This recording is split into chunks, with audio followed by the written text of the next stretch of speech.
So I'm having a little trouble with my Nakamichi CR5A. As you can see, I changed the belts. I changed the idler tire. You see, I lost the little C clip, that goes right here. So I had to make up a little clip, little clip, homemade hub clip, but it's still, I mean, it doesn't work, so I'm starting to think is the motor is kind of weak, the real motor I think is weak, because you see, if I press like that without the tape, you see it plays really well, no problem at all. You see, fast forward to and rewind, you see. Okay, now look, if I press it, if I place a tape, if I place a cassette inside, so you see I press a fast forward, no problem. Rewind, no problem. Now look, I press tape, play, and look, it struggles, you see. So after all the different things I try, I'm starting to doubt that the real motor is weak, so I'm gonna have to go inside it and try to change the real motor, This one's a little bit more complex. I changed it before in other ones, but this one looks like it's gonna be just a little hotter, Okay, let me cut and start doing the job. So for the first thing I'm gonna do, I'm gonna disconnect everything, make sure it's off, disconnect it from the wall, and then I will remove the face, which has 3 screws. You see, 1, 2, 3, and then 3 at the top, and look, as I have to remove the cover first, okay, and then I'm gonna have 3 screws up here and then 3 right here. Okay, let me take care of that first. Okay, so I just find out that the belt is very loose, so yeah, the capstan belt is very loose. So I'm gonna try to, you see, I oiled the capstan, and it looked like there's some oil went into the capstans, and then the belt slipping, It must be, it's kind of old too, so I'm gonna change it. But I mean, it was working fine, so I'm gonna change it though. I'm gonna go in there and I'm gonna do a little trick. I'm gonna boil the belt just to momentarily repair it, and then I'm gonna order new belts. I'm gonna order a new belt for the capstan. So this is a very fine machine, The difference between this one and the CR-7A is just you have the azimuth control on the CR-7A, and on this one is just a. But you see, I mean, I have the 2 decks with azimuth control, and I don't really use it because my tapes are perfectly aligned, So I want to play a tape, and I play with the azimuth control. I mean, it doesn't. I mean, it takes away a lot of the high frequencies, So I have to leave it in the middle. So I mean, if your deck is properly aligned, you don't need azimuth control. And then this is a really good machine. I'll be honest with you. This is one of my best recorders and players. The playing. I mean, all cassette decks, they have their own signature, and Nakamichi's too. They all have, and this one sounds. A lot of people don't like the modern Nakamichis because they say they have like a digital sound, but I will tell you something. There's a lot of detail when this machine plays, especially when I record a tape on one of my best recorders, like my iWAS and the new one I just got a few weeks ago, my Onkyo Integra TA 2090. That thing is a beast. That thing is I'm really impressed, by the way it records. It plays tapes really well too, but recording is oblivion on that beast.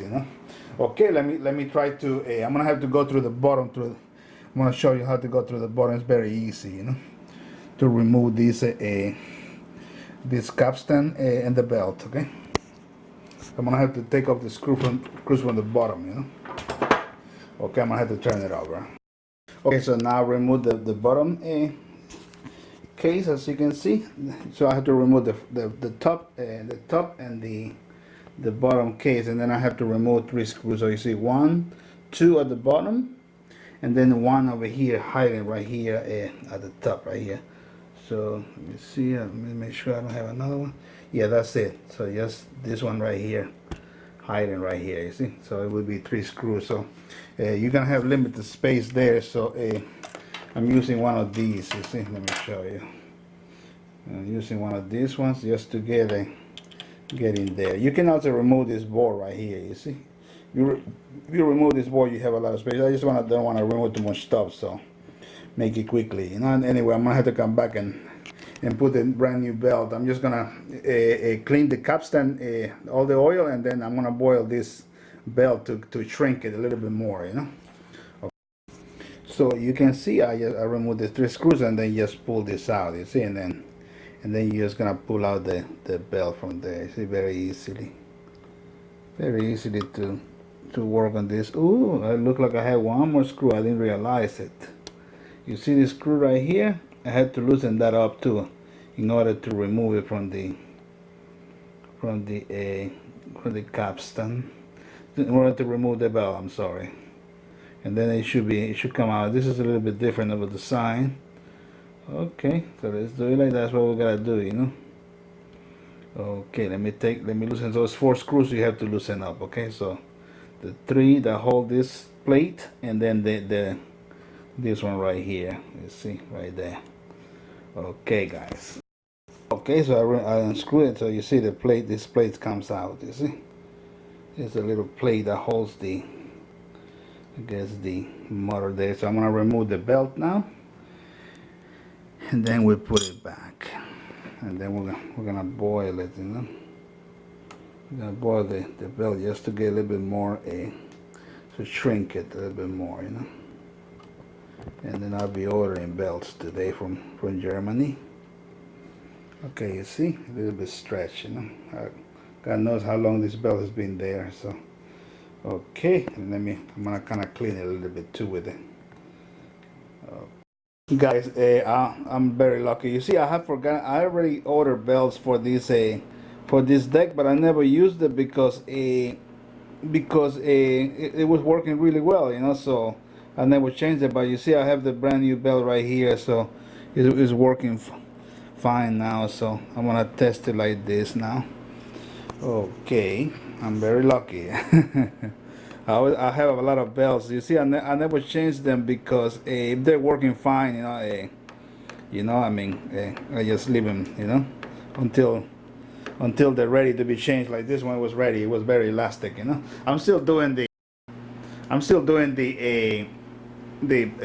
boiling of the belt over there, you know, just to see how that works. So I'm gonna test it anyway, you know. So okay. So you see, it's working well now. It was the belt that was bad. I changed the idler tire anyway. You know, I mean, this idler tire looks pretty good, to be honest with you. It doesn't look too bad.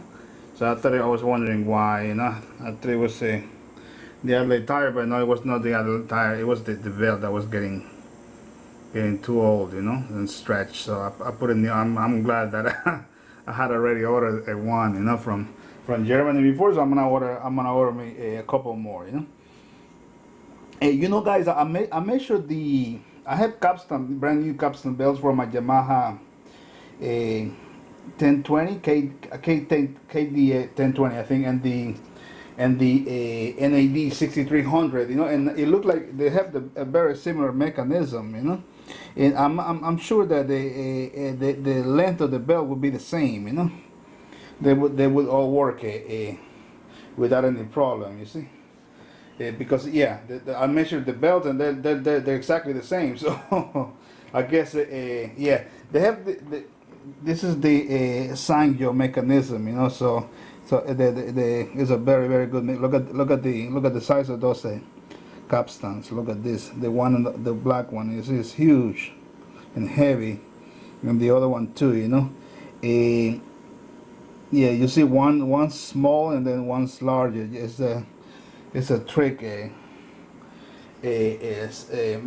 high-end tape decks did, you know. So look, my machine is working. I'm gonna test it with headphones right now just to make sure everything's